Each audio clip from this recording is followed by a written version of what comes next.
Welcome to the Maryland State Bar Association Labor and Employment Section and the Metropolitan Washington Employment Lawyers Association's April webinar, Litigating Employment Cases in Baltimore City Circuit Court. I'm Scott Oswald, MWELA's Bench Bar Committee Chair and your moderator for today's program.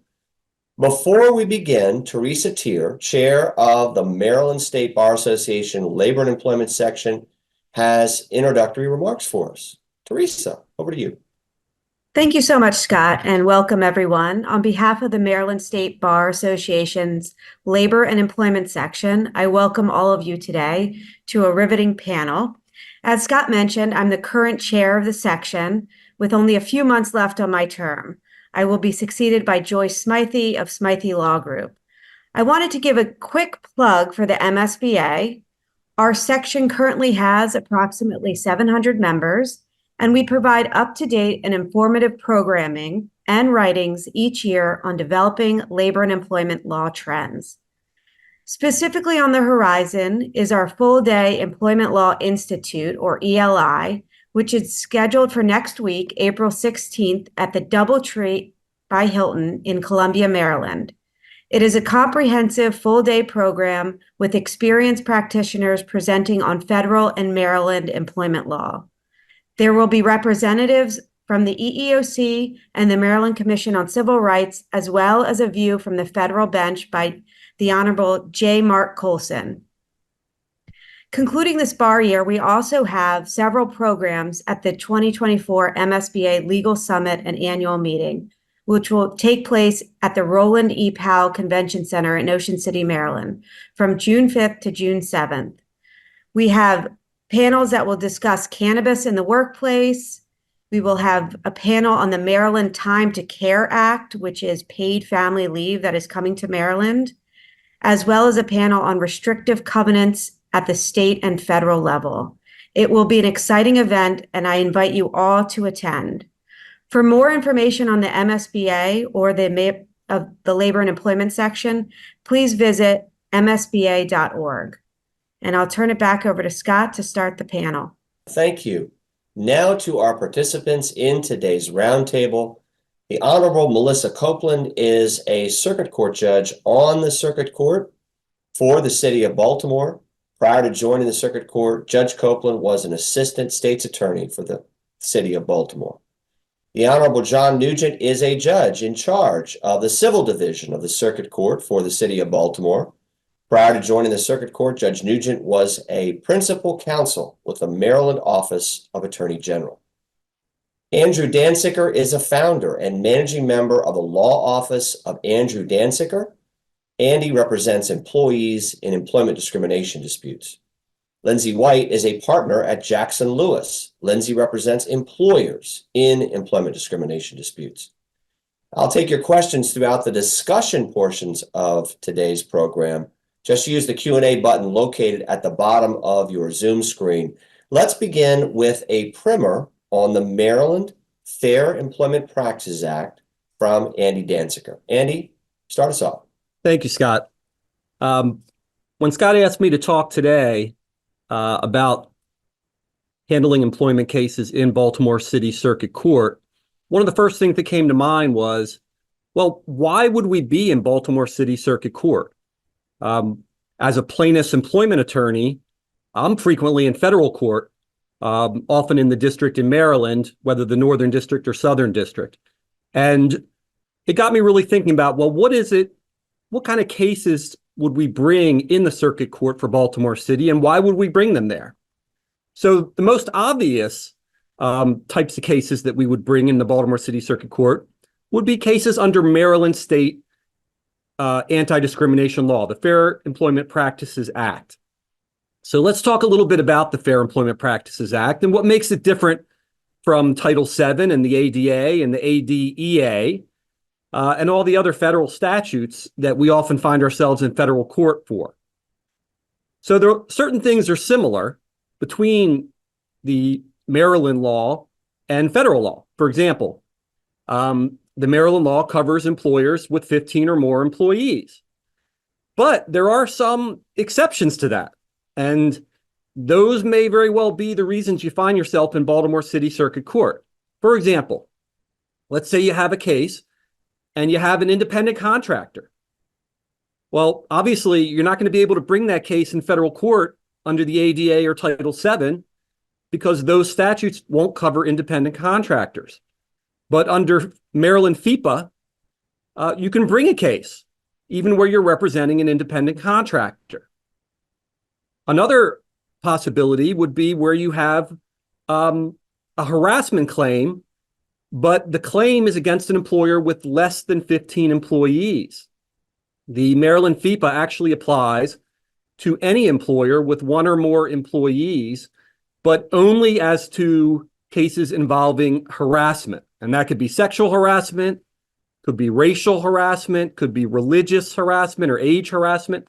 Any type of harassment claims, that 15 employee limit gets reduced to 1. Now, the Maryland FEPA also covers certain protected classes that are not covered by federal law. It's going to cover all the normal ones that you would expect: race, color, religion, national origin, sex, age. But it also covers marital status. I've had a few cases dealing with marital status that I've brought under the Maryland Act. You also might want to have a case that would be under the Maryland Act if it wasn't covered by a local act. Some local acts will cover something like marital status. But in Maryland, you don't have to worry about that because it's covered by FEPA. It also covers gender identity and genetic information. And interestingly, the age provision under Maryland FEPA covers employees of any age. So I had a case a few years ago where I had an employee who was discriminated against because the person was too young. They were told they were too young for the job and they were not hired. And the person was only like 22 or 23 years old. So we were able to bring a claim under Maryland FEPA that we would not have been able to bring under the ADEA. Okay, next slide. So there are certain provisions of Maryland FEPA that I think make it a better law to pursue claims under than federal law. And one of those areas is dealing with harassment. We've already talked about the fact that harassment claims can be brought against any employer under Maryland FEPA, whether they have 1 employee or 6 or more than 15. But the definition of harassment in Maryland FEPA is very broad. It basically covers any type of unwelcome and offensive conduct based on any protected class, even if it's not severe and pervasive. So we don't have to worry about proving that the harassment was severe and pervasive. And if you're familiar with some of the Maryland District Court decisions and Fourth Circuit decisions, that can be a high standard to meet. But under the Maryland law, we've got a lower standard. And as part of that standard, what the court is going to look at is not just whether the harassment was a term or condition of employment, but also the totality of the circumstances. In other words, would a reasonable person perceive that the harassment was abusive? And again, this is a very favorable standard. It's an easier standard to meet than under federal law, and it's spelled out in the statute. Essentially, if you have a harassment claim, and especially if the harassment claim is by a manager or a supervisor, it's basically just a negligence standard. So, one thing that, I think that as plaintiffs' employment attorneys, everybody should maybe once a year just read through FEPA. I actually read through it last week in preparation for this panel, and I was kind of surprised at how favorable some of the language was in FEPA that I hadn't realized was actually in the statute that really can help us in certain cases, particularly harassment cases. Next slide, please. Another area of Maryland FEPA where the law is very favorable compared to federal law is when we're dealing with pregnancy discrimination cases, particularly when we're dealing with pregnancy accommodations. Obviously, you can bring those claims under federal law, but there'd be no reason to pursue them under federal law because the Maryland FEPA requires employers to provide reasonable accommodations to pregnant employees. But then it goes a step further, and it actually sets forth specific examples of reasonable accommodations in the statute, which I think is amazing. It specifically says that employers should consider changing work hours, changing job duties, transferring the employees to a different position, a less strenuous position, or providing leave. And, those of us that have litigated these cases under federal law in the past know that often employers will argue that those types of accommodations are not reasonable, that for whatever reason, providing a long leave or transferring the person to another position is not a reasonable accommodation. But under the Maryland law, we don't even have to worry about that because the statute specifically says that those are reasonable accommodations. So it really puts us in a very strong position. Also, if you read the statute, you'll see that the statute even provides guidance as to what should be in a physician's certification about obtaining accommodation for a pregnant employee. So there's a lot of really, really good language in the statute that that's very helpful for plaintiffs' employment cases. Next slide. All right, so there's certain rules that have to be followed if you're going to be filing a case under Maryland FEPA in the Baltimore City Circuit Court. First of all, you would have had to have filed the underlying charge with the Maryland Commission on Civil Rights within 300 days of the underlying discriminatory act. That's a change. It used to be 180 days, but I don't know, maybe about a year or two ago that changed, and it's now been made the same as the filing deadline with EEOC. So you could file a case with EEOC, and you can joint file it with the Maryland Civil Rights Commission, or you could just directly file the case with the Maryland Civil Rights Commission. It's up to you. One of the changes that was recently made in Maryland FEPA is that if you have a harassment charge, so again, harassment claims are kind of favored claims under Maryland FEPA. So if you have a harassment charge, whether it's sexual, racial, religious, age, whatever, you actually have 2 years to file the claim after the underlying harassment. So that could definitely be a reason why you pursue a case under Maryland FEPA, file it with the Maryland Civil Rights Commission, and then file it in Baltimore City Circuit Court. Now, once the case has been filed, let's say with the Maryland Civil Rights Commission, a charging party has to wait 180 days after the claim, and then they can file the case in the Baltimore City Circuit Court. They've got to file it within 2 years of the underlying conduct, or 3 years if it's a harassment claim. There is a provision in the statute that talks about the claim tolling while it is in front of the Civil Rights Commission. But I have to say, in reading that tolling provision, it's awkwardly written, and I haven't seen any case law that has specifically addressed that issue. So I think that probably the best practice would be to file your claim in Baltimore City Circuit Court within 2 years after the underlying conduct, or 3 years if it's a harassment claim. Even though there is that provision, I'm just not 100% sure how that would be interpreted because of the way it's written. Now, any civil action must be filed in the circuit court where the underlying employment practice occurred. So if you're filing a case under Maryland FEPA and you want to file in Baltimore City Circuit Court, the underlying action had to have occurred in Baltimore. Maryland FEPA has damages caps, unfortunately. That's certainly one of the benefits of some other local or state employment laws. Like in DC, where you don't have caps, or in Montgomery County, where you don't have caps. Unfortunately, Maryland FEPA does have caps. The caps are basically the same as under Title VII, between 50,000 and 300,000, depending on the size of the employer.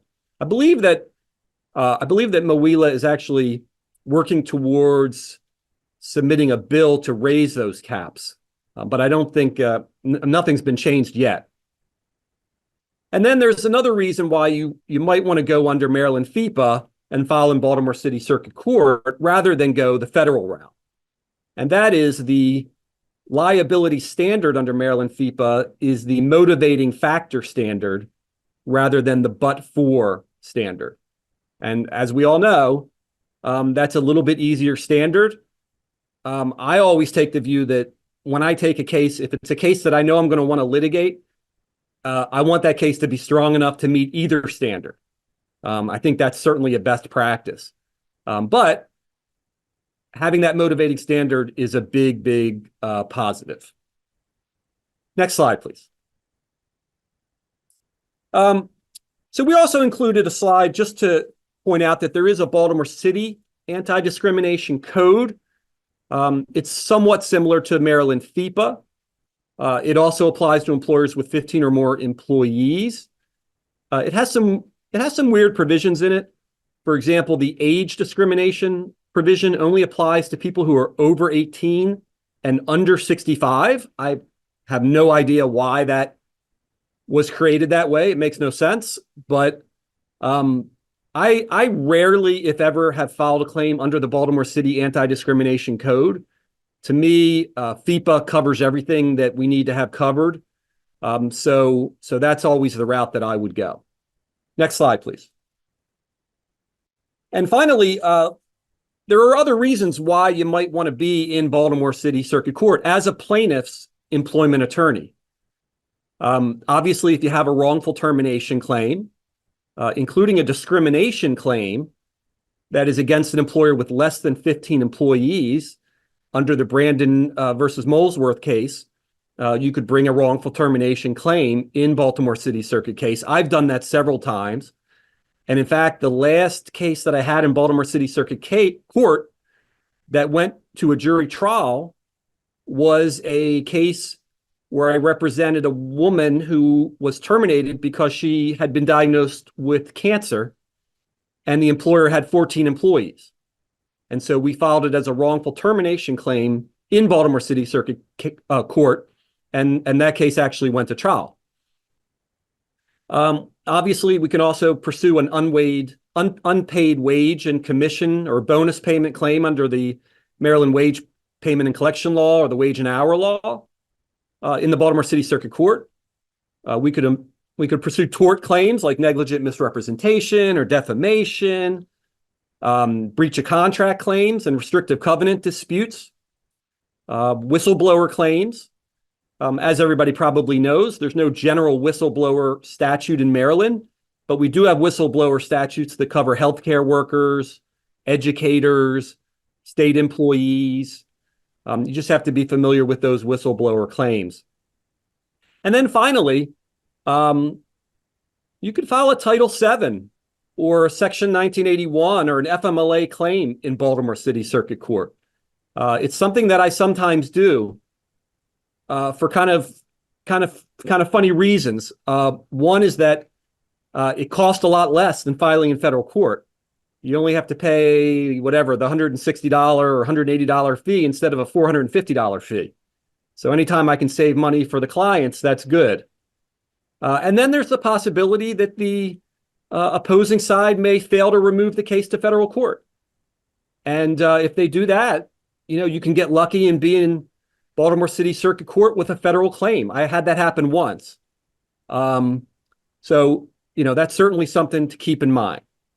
All right, let's begin the Q&A portion of our program with a discussion of the Baltimore City Circuit Court structure and its procedures. Judge Nugent, I'd like to bring you in at this point. Take us on a tour of the Baltimore City Circuit Court. How is the court structured, and describe its rotational system for us?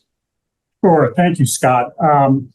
The Circuit Court for Baltimore City has 35 judges. We are a bit unique compared to other jurisdictions across the state in that we have separate rotations. And by that, I mean we have a juvenile rotation, a family law rotation, civil, criminal, and we have 2 judges that handle asbestos cases only.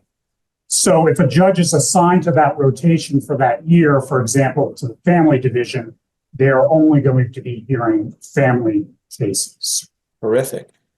And so that we get a sense here on the civil side, how are cases assigned? So again, Baltimore City is a bit unique in how we assign cases. They're not assigned start to finish. We don't do vertical assignments, no special assignments in Baltimore City for the most part. A case may touch numerous judges as it works through our court. We do have a civil assignment office when a case is scheduled for trial, and the assignment office is going to be reaching out to the attorneys a few weeks before the trial date to get an idea of the complexity of the case, how long it's scheduled for, and then we'll assign a case to a judge who's reserved for civil for that particular time period. Again, you can request a special assignment through our administrative judge, but that's rare. Generally, we do not specially assign cases. If one thinks that their case is one of those cases in that small minority, what are the types of things that you would like to see the parties indicate is the reason why they believe they should be specially assigned? Sure. First of all, you're going to have to file a motion directed towards our administrative judge. And then you're going to want to address any special circumstances, how this case is different from other cases, or whether it's similar to a group of cases. We've had recent filings with same plaintiff's counsel with the same set of defendants that they were suing. So there were multiple cases, and there was a request that all those cases be especially assigned to one judge. So that would be an example of a type of situation where there might be a special assignment. If a case isn't specially assigned, how are pretrial dispositive motions like motions to dismiss or motions for summary judgment assignments handled? We have 2 different tracks, and it depends on whether you've requested a hearing. If a hearing is requested, then we have a chambers judge who's assigned on a 3-month rotation that's going to hear any dispositive motions with a request for a hearing. Those are held remotely on Mondays, Wednesdays, and Fridays during that time period. And that motion will be set for a hearing before our chambers judge. If, however, you have not requested a hearing, then we have a non-hearing judge who's going to decide the motion on the papers. That judge is assigned on a monthly basis. So again, it depends on whether you've requested it. Are there certain motions for relief that are unlikely to be granted without a hearing request? Yeah, and one of the things that I'm often surprised at is when I see motions without a request for a hearing, and it happens quite often. And again, it's a bit surprising to me. We hear our chambers docket remotely. So you can, just like we're doing here today, sit behind your desk, argue in support of your motion via Zoom, and argue to a judge that may be influenced by that oral arguments. With motions that there is no hearing, I'm thinking of motions for summary judgment or motions to transfer venue where I'd want to see some support. I'm unlikely to grant that without some type of hearing. So those are some examples of motions that we'd want to see here. How about motions for temporary restraining order or for preliminary injunctions? How are those assigned and handled? So temporary restraining orders, preliminary injunctions are handled by our chambers judge. And they go through, we have a general civil magistrate's office. We have 3 general civil magistrates on the circuit court for Baltimore City. The procedure requires, if you're filing for a temporary restraining order, to provide a copy of your filing to the general civil magistrate's office. They will initially screen and coordinate and send that to the chambers judge for resolution. Let's turn to discovery motions. For example, motions to compel discovery or motions for protective order on discovery. How are those handled? So we have 2 judges in the civil division that are our discovery judges, and they are assigned to hear all discovery motions and discovery disputes. It's basically divided in half by case number. So you're going to get a judge who is on that yearly basis assigned to handle discovery motions and have experience with handling discovery disputes. Let's take our first question from the audience. It's for you, Judge Nugent. Are the hearing judges posted anywhere? That's a good question. I do not believe that the chamber's rotation is posted. However,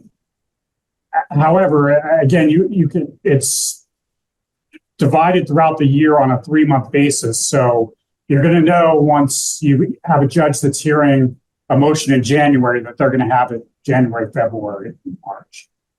And you could always reach out to me as judge in charge of civil if you had a question as to who the current chamber is. Any specific advice, Judge Nugent, on how early to file a motion to revise the scheduling order if the parties feel they have to do that? So, as you might imagine, I receive a tremendous number of motions to revise scheduling orders.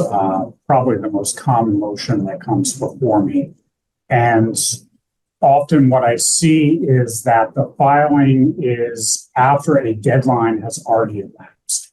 In other words, just yesterday, I had a case that came before me, trial scheduled in 2 weeks, and the parties are requesting additional time for discovery when the discovery deadline has already lapsed 60 days prior to yesterday. My advice is do not wait that long.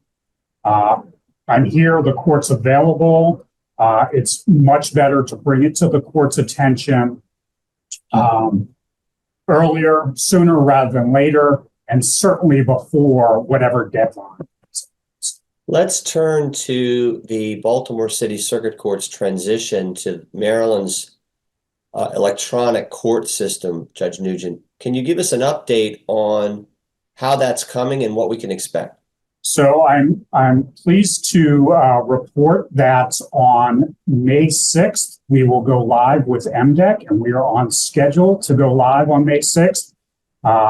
As I'm sure most of you are aware, Baltimore City is the final jurisdiction that is transitioning to MDEC. We have all the infrastructure in place. The judges are going through training. The clerk's office is going through training, and everything is set to go live on May 6th. Congratulations. Let's turn to the court's operation post-COVID. A number of courts had huge jury trial backlogs in the wake of the pandemic. Judge Nugent, tell us about the Baltimore City Circuit Court. Does it have a jury trial backlog post-COVID? So my predecessor in this position, Judge Larry Fletcher Hill, did a remarkable job of transitioning Baltimore City to remote proceedings and moving our dockets along during the pandemic, which allowed us to really avoid any backlogs, at least on the civil docket. Obviously, there were some, but as of today, we are handling cases as we did before the pandemic, and we do not have a backlog. Are there any practices that you established during the pandemic that you've kind of kept in its wake? Well, as I mentioned, certainly the move to handling cases remotely is something that we found works very well. I'll give you an example, and that would be pretrial settlement conferences. In Baltimore City, as a result of COVID, we moved to handling all of our pretrial settlement conferences remotely, and we have continued that practice and still do that to this day. We found that it works extremely well. They're done via Zoom for government, just like we're having this webinar this afternoon. It allows attorneys, insurance adjusters, parties to participate right from their office. It saves money, resources, time. I don't have to come to court. We can effectively use breakout rooms to handle any settlement discussions, and it really works quite well. And that's a practice we've kept. Any advice to practitioners and their clients when they're appearing on Zoom, either at a settlement conference or maybe at a hearing that's before you? Yeah, I think my advice would be that despite the informal nature of a remote proceeding, you should take it just as if you were appearing in court.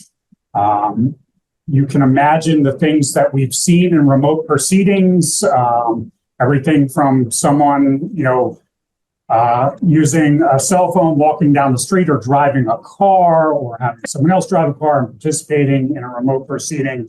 My advice would be, even though it's informal in nature, you should take it just as if you were actually appearing in person in court. Maryland Rule 21-101, Judge Nugent, now, in the wake of the pandemic, allows the court to permit witnesses to appear virtually. What's the best way to get such a request before the court, maybe to have a witness appear virtually, an expert, for example, or a fact witness that lives in a different jurisdiction? Well, obviously, you're going to file a motion with the courts to allow the witness to testify remotely. My advice would be that you consult the other party or parties and try to get consent and everyone's agreement. That makes it much easier, faster.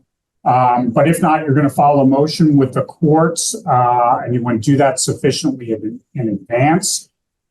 There are certain technological procedures that we need to put in place. It's what we call a hybrid proceeding, in that we're going to have in-person individuals appearing in person and then someone appearing remotely.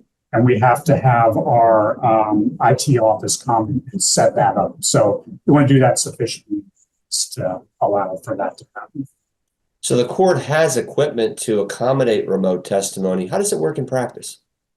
I mean, I would say that obviously, especially in an in-court proceeding, that it's more effective to have live testimony. I don't think there's really an argument to be made otherwise. That being said, the technology is so advanced that it works well. The jury's able to see the witness, hear the witness, and if you take into account all other factors and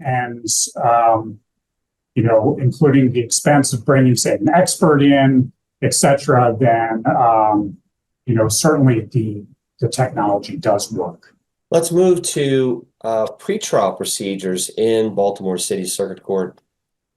Judge Nugent, when is a pretrial conference held and by whom? So pretrial conferences are generally held approximately 30 days before the trial. In our scheduling orders, that's depending on what track a case is assigned to, scheduling order is going to be issued once an answer is filed, the first answer that's filed. And that scheduling order is going to set a pretrial conference and a trial date. Pretrial conference approximately 30 days before the trial. As I mentioned previously, they're held remotely, and we have a rotation of senior judges that comes in that handles our pretrial conferences in the Circuit Court for Baltimore City. The senior judges will set up a Zoom for Government proceeding and conduct the pretrial conferences. So let's take a situation where the court in that scheduling order has, let's say, identified one day for trial. The parties really know there's no way they can get it done in one, but maybe it takes 3.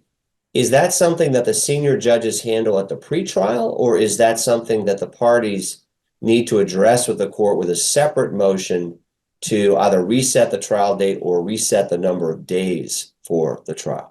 So in Baltimore City, we do not set initially in that scheduling order the number of days for trial. We're simply scheduling the first day of the trial. Trial will start on that day and go until it is completed.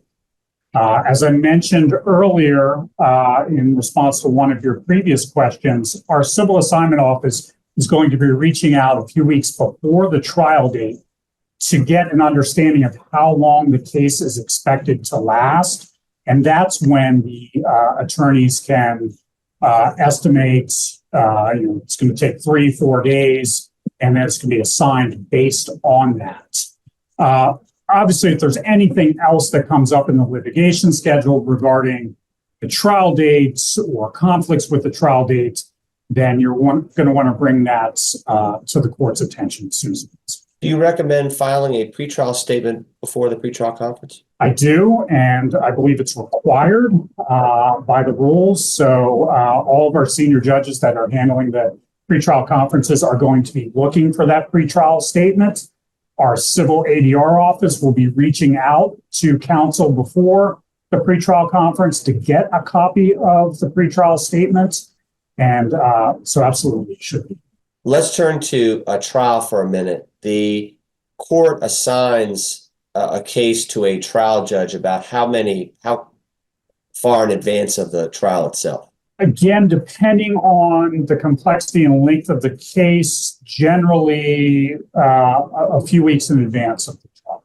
And is that something that's shared with the parties, or is that just internal to the court and its docket? No, that's shared with the parties. So what happens again, our civil assignment office reaches out to counsel, gets an idea of the status of the case, and then assigns it to a judge, tells counsel which judge the case is being assigned to, and then that judge should be reaching out through their staff to counsel to advise them where to report and what other pretrial procedures need to be followed. Pretrial motions, like motions in limine, who adjudicates those? So motions in limine will be reserved for the trial judge, and they will be handled generally on the first day of the trial. If there are a lot of motions in limine or complex motions in limine, it's possible the trial judge maybe schedule something prior to the trial date, but generally they're going to be heard on the first day of trial. Judge Nugent, thank you. Judge Copeland, I'd like to bring you in at this point to talk about motions pre-trial. And in particular, what advice do you have to practitioners about crafting motions in limine so that you'll decide them before the jury is impaneled as opposed to during the trial itself? I think providing to the judge the most comprehensive writing in your memorandum. I always say, tell me what you want and tell me why I should give it to you as fully as possible in your memorandum. That gives myself an opportunity to listen to the arguments of both sides, read the cases, and so that we can have the arguments in the courtroom in a much more efficient manner. Often the motions in limine, well, I would say it's 50-50. Often they can be very comprehensive, And at other times they can be very vague. I can tell you that most judges, when they see a vague memorandum, usually says, well, that's because there's no law to support it. And that may not always be the case. But I always say, if you want me to go down a road with you, you should probably give me the roadmap to that road that you'd like me to go down to. Thank you. Let's bring Andy back in at this point. Let's talk about the advantages of filing in Baltimore City Circuit Court. You mentioned a few of these in your opening remarks, but just so that we get a sense here, when you're thinking about bringing a case either in federal district court or in Baltimore City Circuit Court, let's say Maryland FIPA versus Title VII, walk us through that analysis for you and why ultimately you're going to file in Baltimore City Circuit Court as opposed to, let's say, right down the street at the federal district court. Yeah, Scott, I think that's a difficult process to go through, but it's very important to go through it. Probably the first thing that I look at in making that determination is what laws do I want to be under? Obviously there's some situations like we've talked about where I mentioned pregnancy accommodation or certain harassment claims against smaller employers that may not meet the requirements for federal law, that of course I'm going to want to bring those in Baltimore City Circuit Court. And then there may be cases where I've got to kind of make a judgment. For example, let's say a racial discrimination claim. There may be reasons I want to bring that case in Baltimore City Circuit Court that I'll get to in a second, having to do with the specifics of the court.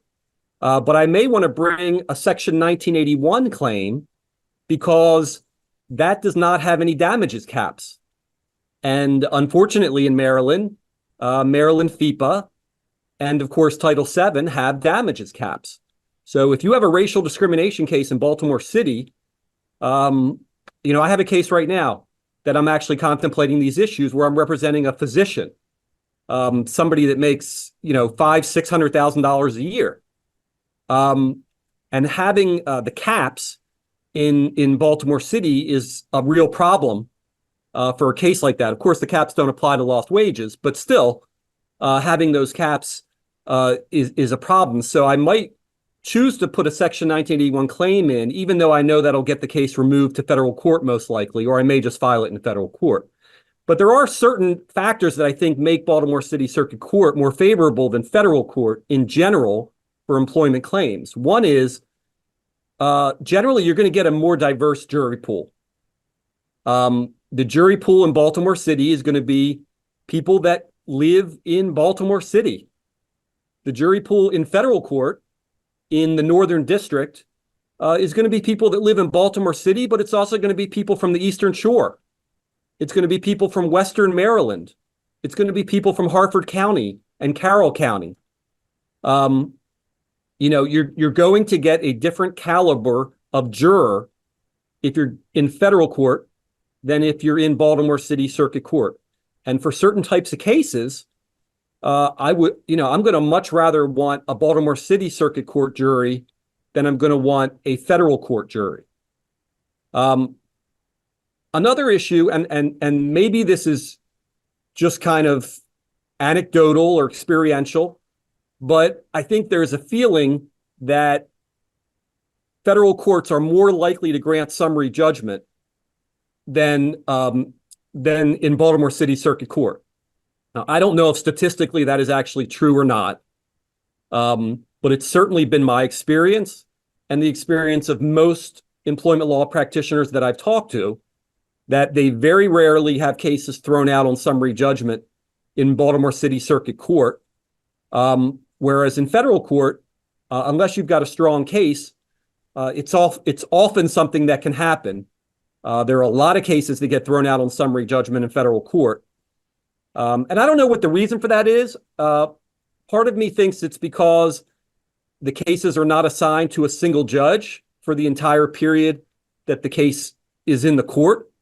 So you don't have a judge that may be familiar with some of the problems with the case because they've dealt with maybe a motion to dismiss earlier. Maybe they dealt with discovery disputes. In Baltimore City Circuit Court, the judge that's handling the summary judgment motion is most likely going to be a judge that knows nothing about the case. I also think that the federal courts, they have more resources in terms of clerks, in terms of time. The circuit court judges, in my experience, are incredibly busy. They have very little free time. I always say you can walk down the corridors in the federal court in Maryland, in Baltimore City, and it's a very different experience than walking down the corridors in Baltimore City Circuit Court, because it can be like a ghost town walking down the corridors at the federal court building. And it's never like that in Baltimore City Circuit Court. It's always packed and the judges are busy. So, maybe that's part of the factor. Have you perceived a greater concern on the part of management council about being in Baltimore City Circuit Court rather than in federal court? I do think there's a kind of bias that people have against being in Baltimore City Court in general and Circuit Court. I don't know if I see that as much on behalf of management counsel as I do on behalf of the actual clients, the actual employers. I've represented both sides. First half of my career, I represented management at big law firms. I was at Venable for a number of years. And even now, I sometimes represent small employers. And I can tell you, a lot of times, the clients, when they hear they're going to be in front of a Baltimore City Circuit Court jury, they get scared. They get worried there's going to be some kind of big judgment. So I think that's another advantage, is a bias against having Baltimore City court juries. I think those are the main reasons why I would file in Baltimore City Circuit Court. Let's look at the other side of the coin. Are there any disadvantages to being in Baltimore City Circuit Court as an employee lawyer? Well, one of what I thought might have been a disadvantage. It could be an advantage or it could be a disadvantage. But in the past, in Baltimore City Circuit Court, you pretty much had to go to court for any hearing, any motion decided. I remember, and this is pre-pandemic. I've only had one or two cases in Baltimore City Circuit Court in the last 2 years. But pre-pandemic, I can remember many times having to go to Baltimore City Circuit Court for a hearing for an extension of time on discovery or an extension of time to respond to a motion. Whereas in federal court, those are all granted automatically. And at worst, there would be a telephone hearing or now a video hearing. But according to what Judge Nugent has explained to us, that most of the hearings for motions are now done remotely. So I think that that negative is probably no longer there.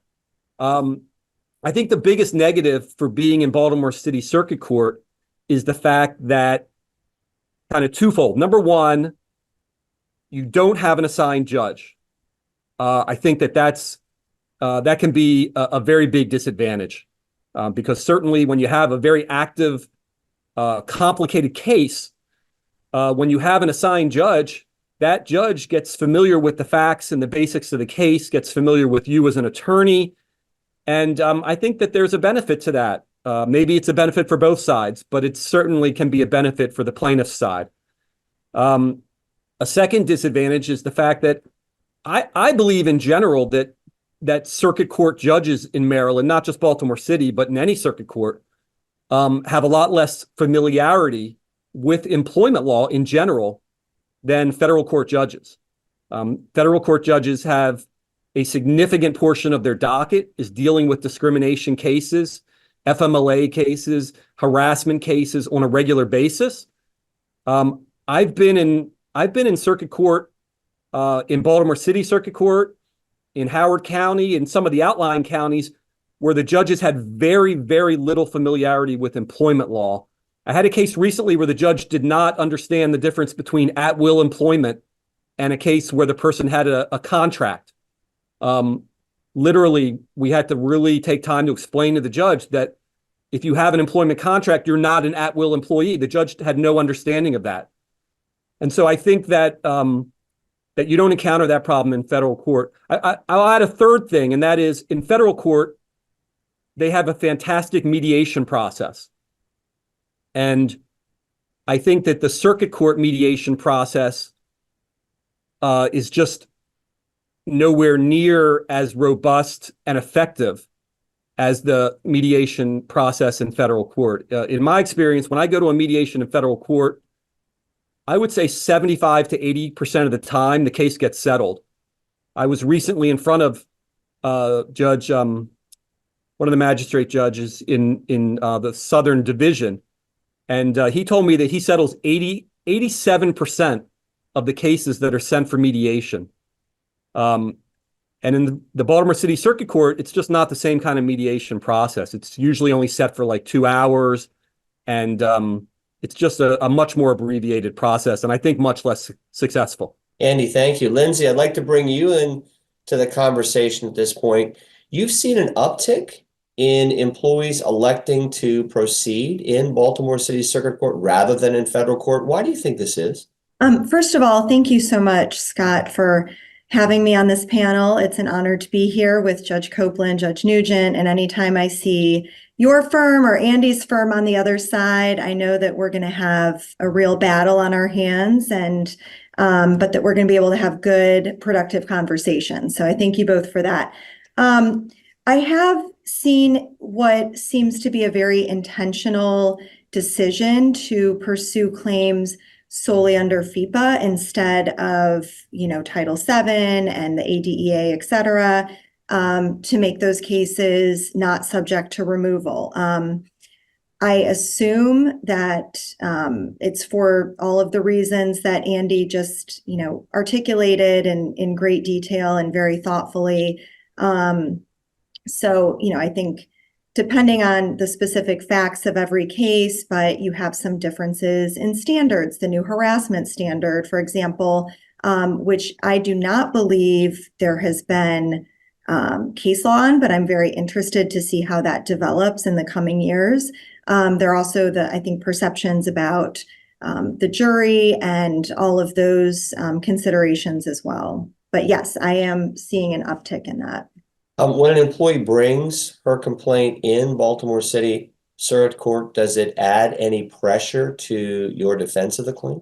I don't think necessarily. I mean, every case you take it on its merits, and you perform your thorough factual investigation, you formulate a strategy. I think that there are different considerations in how you litigate sometimes depending on the forum. And as Andy was saying, and Judge Nugent not getting an assigned judge, you have to think about how you're going to litigate and make sure that you prepare whoever you're before, give them a fulsome understanding of the case and the procedural and factual history. But,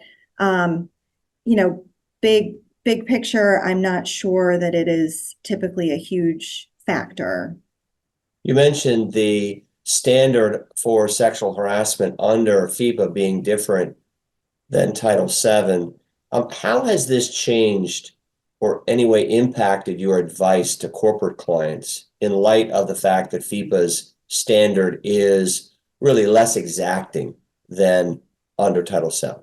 That's a great question. And that is something that we've seen in the wake of the Me Too movement. We've seen a lot of states make these changes to their laws to make them more employee friendly. We're all familiar, those of us that practice in the space are very familiar with the Title VII severe or pervasive standard. Now it is unwelcome and offensive, totality of the circumstances that a reasonable person would find to be abusive or hostile. So that is a much more employee-friendly standard. I will tell you that employers take this type of conduct very seriously and have, for quite some time, but in particular in the wake of the Me Too movement. So I think that this was on most employers' radar even before the standard was changed. I think the commitment and wanting to ensure that people are being treated appropriately in the workplace, was front and center. But in terms of a management side practice, employers are revising their policies. They're doubling down on training. They're making sure that managers and supervisors know that they have an obligation to report this type of conduct up the chain. And they're also, making sure that employees are aware of appropriate reporting mechanisms. Andy, let's talk about the discovery process in Baltimore City Circuit Court. What types of evidence are you trying to elicit in every employment case that you're prosecuting? I don't think that that the discovery process is any different necessarily in the Baltimore City Circuit Court as any other court that I'm going to be in. I'm going to serve my interrogatories and my document request. The interrogatories, I'm really just trying to find out basic information about the case. I know I'm not going to get anything that's going to be useful, but I will get the names of the players who was involved. I'll get the key documents that I need. And then we get to the depositions, and that's where the fun starts. And, that's where it gets complicated and difficult, I think, to decide who to depose first. And how to go about doing that. I often, maybe this is a little uncharacteristic, but I often like to take the HR person's deposition first. I find that HR people often don't make great witnesses. Often they're not as well prepared as the players who are the decision makers in the decision-making process. And those of us who are plaintiffs' attorneys, many of us are familiar with the Rules of the Road book, which is kind of a book for plaintiffs' attorneys that lays out some of the best practices and strategies in successfully pursuing cases, not just employment law cases, but any plaintiff's cases. But it's very effective for employment law cases, just like personal injury cases. And if you use that book, you can really get a lot of very, very helpful testimony from HR people about the rules that apply to the workplace, about the standards that apply, about the way things should be done. And then you can use that testimony when you're deposing the decision makers later. And I find that can be very effective. Lindsey, what's your favorite discovery tool in an employment case? I love third-party subpoenas because you never know what you are going to get when you issue them, and they can be extremely effective. And oftentimes it's information that either the plaintiff or the plaintiff's counsel does not already have or know about. So third-party subpoenas that I'm going to look to issue would be subpoenas getting previous employment records and subsequent employment records. You can use these in a variety of different ways. I have used them very successfully to end up with, strong, favorable settlements. Sometimes you can get opposing counsel to withdraw a claim or a case altogether, depending on how problematic it is. You can learn from these third-party subpoenas that somebody is a serial filer of, charges and employment discrimination lawsuits, which can help facilitate either a settlement or a dismissal. And sometimes you can get contradicting statements if it's, for example, a disability claim and somebody's filed for an accommodation with a different employer. Sometimes you can get that type of conflicting evidence. So I always serve third-party subpoenas. I also issue third-party subpoenas for medical records.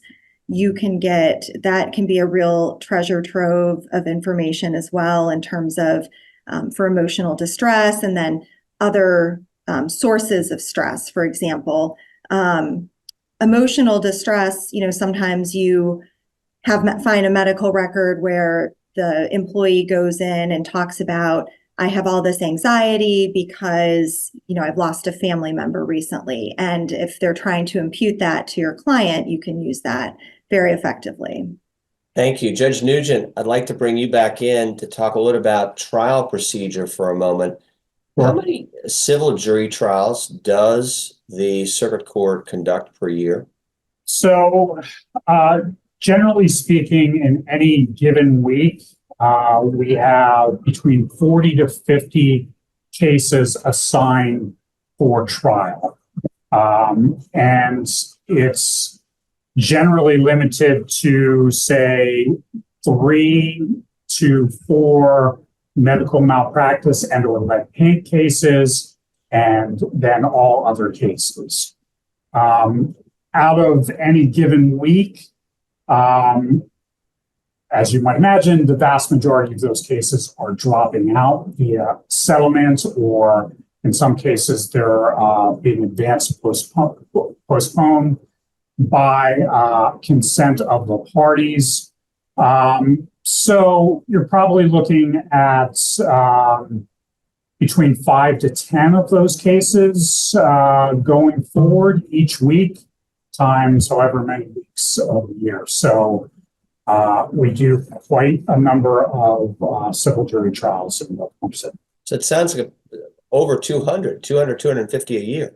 I'd say maybe a little bit less than that, but that's probably approximately correct. Potential jurors, from what sources are they identified for summonses to come into Baltimore City Circuit Court? So we are using the voter and motor vehicle registration rolls. We summons approximately 1,000 jurors per day, and the yield, I believe, and Judge Copeland could correct me if I'm wrong with any of this, because she knows very well on the civil side as well, or on the criminal side as well. And we approximately get about 200 to 250 jurors per day that come out of those 1,000 that are summoned. And then those 200, 250 jurors are used for jury trials each day.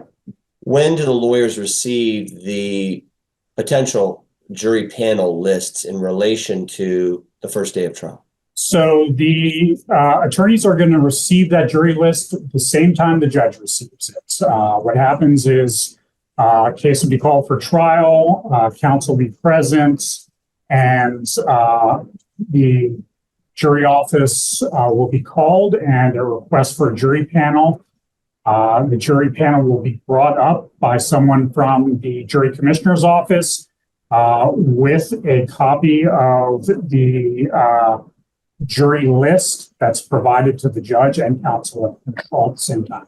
Judge Copeland, let's talk about voir dire for a moment. What advice do you have for civil practitioners that are conducting voir dire before you in your courtroom? As you know, in Maryland, we have a jury-led voir dire, and it is pretty structured. One of the things that I do prior is that I make a request for voir dire by email to my office, and I compile them and make certain that if they're done in a timely fashion, I actually send it back to them via email, so that when they are before me in court, we can begin to have a conversation. Usually the conversation, the majority of the conversation is questions that are not under the pattern instructions. I try to have those conversations prior to see whether or not there are any issues with that particular question. Then we usually conduct the voir dire, and I'm not certain, I'm getting a little past the question that you asked, but then all of those questions are asked by me, and the courtroom clerk will prepare an identification of who answered what questions in relationship to that. Once, of course, the voir dire is accepted by both counsel and no exceptions, and if there are exceptions, that exception is made on the record for appellate reasons. But after the jury-led voir dire and the questions are answered and the persons are identified, those questions for most, and I believe that's most of the judges in the circuit court, those answers to those questions are done privately at the bench with the bench conference. Some people call it the husher, and with counsel there. The judge usually leads into that first question, that you answered these particular questions.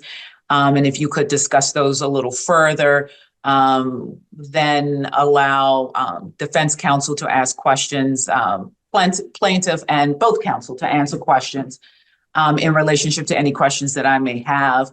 And then we always ask that magical question: is there anything about anything that you have said that would make you believe that you could not listen to the evidence in this case, et cetera, unless it is very clear and they've told you that there's no way in the world they can sit on the jury.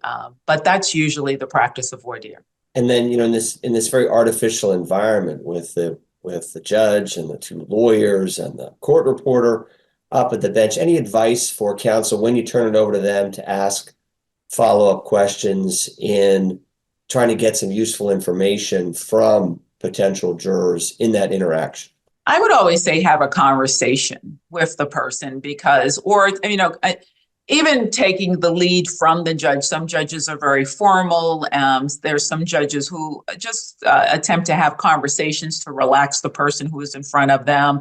I'm always I guess because I do this so often, it's always very interesting to me how nervous everyone is when they come into the courtroom, whether or not it's a civil trial or a criminal trial. They seem to be very nervous, and there's just this intensity. And having a conversation with them, listen to what they're asking or what they've said to the judge, but try to engage them into in a conversation about what it is that you're trying to elicit. What I find is that usually a juror will just come up and say, I was treated unfairly in a particular situation. And what the attorneys are trying to solicit is just some more information that will provide them with a better understanding and some specifics to their case. And having a conversation with them about that issue is usually very helpful. When it's not, then be direct in what it is, in fact, you are looking to solicit from that person. The civil bar and as well as the criminal bar are usually very good at asking the questions of the persons, and I have not ever felt that they've ever been harsh or too intense with that. So I think the voir dire practice in Baltimore City is on par. Thank you. Let's turn to effective use of demonstrative exhibits. Judge Nugent, you tried a case once with a demonstrative exhibit, and it was a diagram of an office space where everyone sat. Can the right demonstrative have an impact on the jury's understanding of a case? I think absolutely demonstrative exhibits can be extremely useful. A lot of, again, with the technology advancements and the equipment that's available to use in our courtrooms, attorneys are coming in, putting things up electronically on screens, but certainly diagrams can be very successful. As you mentioned, in the employment case that you're talking about, it was a diagram of an office. It was very important where everyone sat and what happened in this employment dispute.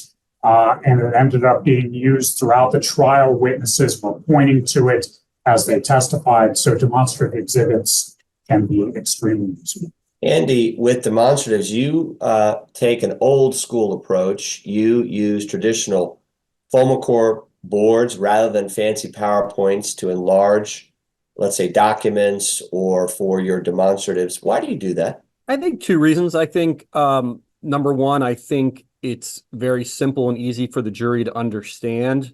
When I put a board up, they have to look straight at the board and at me. And I've just found it to be effective. I've been in court so many times where I've seen people use sophisticated technical approaches and have something go wrong. And I'm just not technologically savvy enough that I feel comfortable doing that in most situations. I mean, if I was still working at Venable and I had a whole tech department behind me, maybe I would use that more. But I've had a couple cases where I've had big law firms on the other side, and they just completely messed up their technological presentation. I've just seen it go wrong too many times. Let's turn to opening statement. Judge Nugent, I'd like to begin with you. Can you give us one piece of advice for employment counsel about the concepts of primacy and recency in opening statement? Yes, of course. To me, that is the most important principle that you should be keeping in mind in making an opening statement. Jurors' retention spans are limited. What you say, the first thing you say to them and the last thing you say to them is probably the most important. I believe you should have a theme and go right to the theme. I think that's what trial advocacy courses teach and have been teaching for a very long time. I can't tell you the number of attorneys and opening statements that I see that get up and spend the first 5 to 10 minutes of their argument or of their opening statements thanking the jurors for jury service, explaining the importance of jury service, including the history of jury service and the importance to it to the community, etc. All of that is great. But to me, you should be getting up and going directly to your theme. That is the most persuasive way to do it. So the first thing you say and the last thing you say is the most important for opening statements. Judge Copeland, talk to us about the importance of simplifying one's opening statement. Why is that important from where you sit? Yes, I always say if it's complex, make it simple. And if it's simple, keep it simple. Because I agree with Judge Nugent. I have watched jurors just totally, blank out over these very long opening statements. They are ready to get this case, and I think keeping it simple to tell persons what the jurors, members of the jurors, what this case is about, what you hope to prove. I would agree with Andrew when he said, if it is complex and you are going to use demonstrative evidence, before you do that, I think it can be very helpful in a complex case in attempting to keep it simple, even in your opening statements. But I think if you go too broad out, they're not going to remember much of anything. But if you narrow it down and keep it simple and make it plain that they may relate more to it in the sense of, I know someone, or I have in fact dealt with something like that, and it helps engage their curiosity.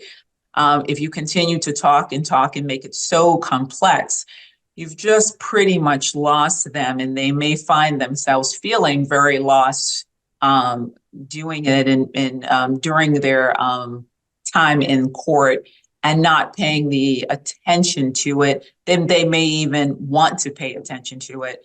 I find that people who sit on civil juries are very much interested in what's going on. It's as much as I've indicated that when they first come into court, they seem to have this nervousness.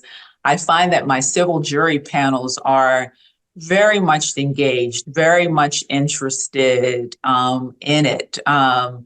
I think they relate more to these types of claims, and especially employment claims. I think we all have these feelings, no matter where you are. I can imagine that the president of the United States, if he had someone to complain to, would have some issues with his employment. I think that they become very much engaged to it, really want to understand it and get it right. So keeping it simple, I think, is very, very important. Let's turn to direct testimony. Judge Nugent, the use of 412D corporate testimony at trial. Have you seen its effective use at trial? Certainly. I think that's in cases where you're trying to establish policies, practices, procedures of an organization, and a lack of compliance with those policies. If that's an important aspect of the case, then the use of, the corporate designee testimony can be extremely useful in those situations. And then for fact witnesses, what are the hallmarks of a very good direct examination of a fact witness? So for me, I think the focus should be on the witness and not on the attorney, especially with direct testimony. So if I'm having to focus on the lawyer, then something is wrong. It's really effectively asking questions so that the focus is on the witness. And that requires preparation and practice and going over and knowing what your witness is going to say. I'm often surprised. There'll be a question asked on direct and an objection from the opposing party, and the parties come up, or the counsel comes up to the bench, and I ask what counsel expects the witness to say, to proffer to me what this witness is going to say so I can rule on the objection, and they don't know what the witness is going to say.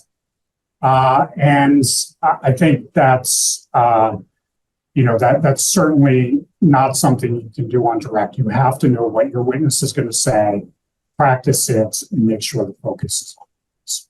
Judge Copeland, in direct examination, do you allow witnesses to come off the stand into the well to, let's say, point to an area on the demonstrative chart, for example? Yes, I do. And I think I would agree with Judge Nugent. Make certain that they're familiar with what it is that they're pointing to. I've had that happen where they come off the stand and are like, I have no idea what you're talking about. I have no idea what this is. And it really becomes very uncomfortable, and it will affect your jury in thinking whether or not this person knows exactly what they're talking about. And it goes against, and sometimes it works against their credibility. And it's not the case. It's just sometimes that they're not familiar with it. But yes, in my courtroom, I tell the attorneys very early on, use the courtroom in whatever manner that you need to be as comfortable as you need to get your case on. And they do not have to ask me, do they, permission to go here or permission to go there. We set the framework before we get the jury in about what the needs are from the attorneys, what the needs are as it pertains to equipment or anything else. So I pretty much allow them to have a more freer reign in my courtroom. Judge Nugent, lessons from the employment case that you talked about before, can you share them with us? Sure. I think that's one of the lessons that came out of that case is that as an attorney, whatever side you're representing, you should argue every single aspect of your case and also push forward alternative theories. In that case, I thought for sure that the jury was going to come back with a verdict one way, and that didn't necessarily happen. But the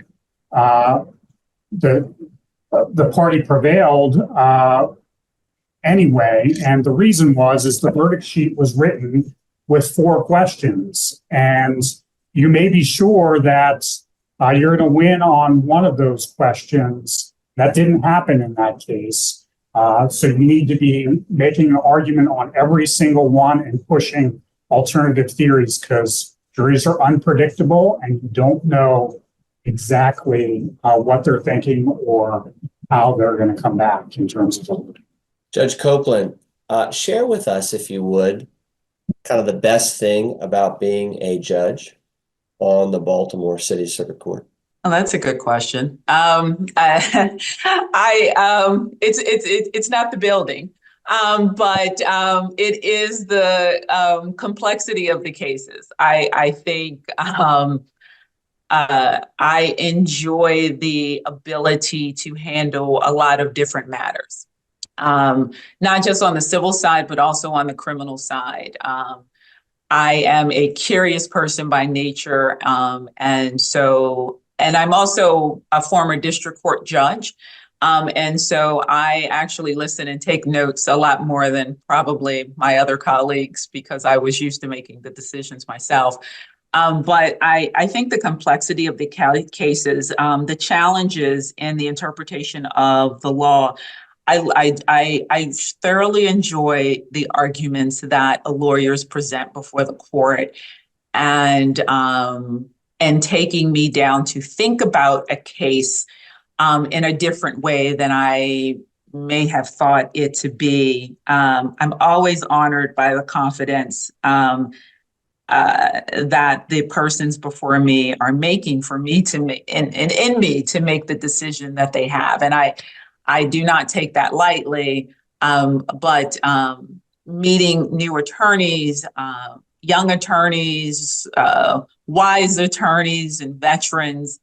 And I think that is for me the best part of being a circuit court judge is really just the complexity of the cases that we get to hear. I get to hear family law cases, juvenile cases, civil cases, and criminal cases. And in this circuit court, that can actually happen in a week span.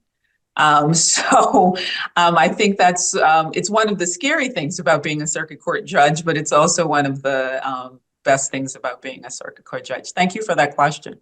You're welcome. We are now ready for final thoughts. Lindsey, start us off. All right, so we've had a really robust discussion about litigation, but I want to go back to something that Andy said in the beginning slideshow, which was really excellent, about one reason he might elect to proceed under the FEPA, and that's with respect to pregnancy claims.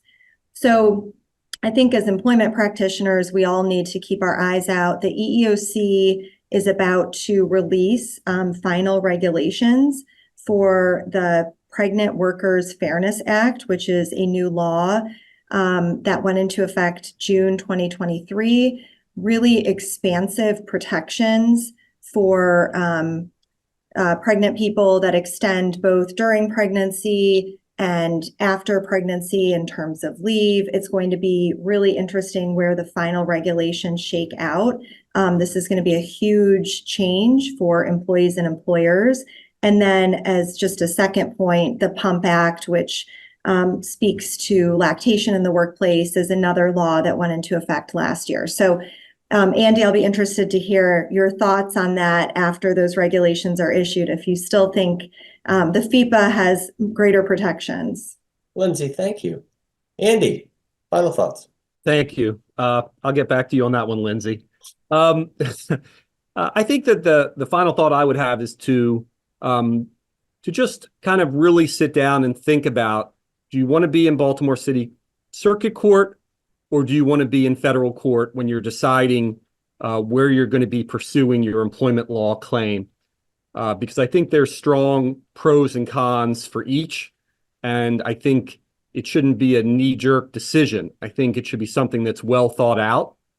And then I think when you're in Baltimore City Circuit Court, I think probably the most important thing is to keep in mind that you may be in front of a judge that doesn't have the familiarity with employment law issues that you would just presume that a federal judge has.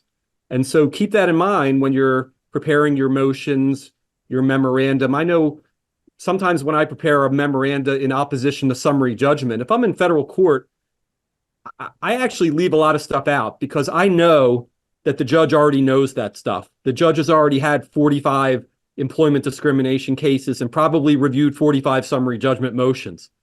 But in circuit court, that may not be true. And so I tend to be more thorough, particularly in explaining the laws and the requirements and things like that, the standards, in dealing with motions and in dealing with hearings. Andy, thank you. Judge Nugent. Thank you, Scott. Let me first thank you for the opportunity to participate on the panel. I will just lead by saying, a lot has been made about we do not do special assignments here in Circuit Court for Baltimore City. That being said, I do, as judge in charge of civil, oversee these civil dockets. I'm familiar with the cases. I am available if counsel has an issue with a case on the civil docket. You can always bring it to my attention. It's better to bring it to my attention sooner rather than later. If there's issues with scheduling, getting a hearing, etc., those are the type of issues that can be brought to me as judge in charge of civil.